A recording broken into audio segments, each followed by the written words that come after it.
Have you understood what your healthcare provider has told you?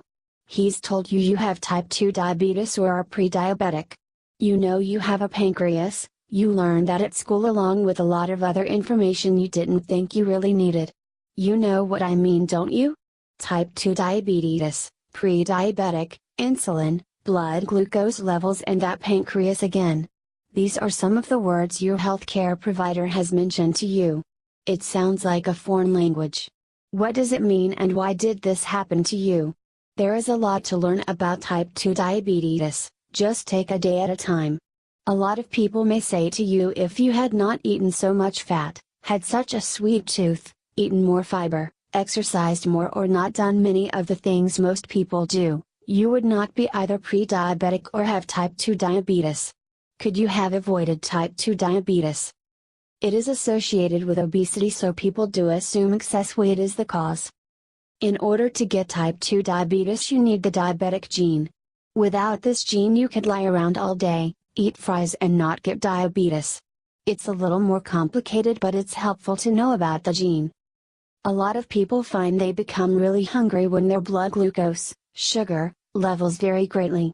You probably have had poor blood glucose control for years before being diagnosed. So after every meal your blood glucose would go very high, then come back down. This is when you would have again become hungry and then eaten more. And then it just repeats itself. This is one reason you have put on weight. What does insulin do?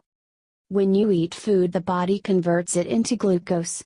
Glucose is then taken up by the brain and muscles. This helps you to keep thinking and to keep moving. The brain does not need insulin to take up glucose. The muscles require a key to allow the glucose to cross the cell membrane. Without sufficient insulin, the key cannot be turned to allow enough of the glucose to enter the muscle cells. The glucose just builds up in the bloodstream and causes problems.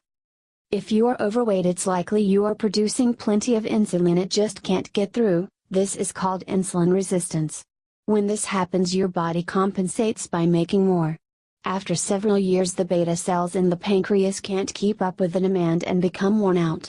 Then the beta cells are unable to produce all the insulin you need.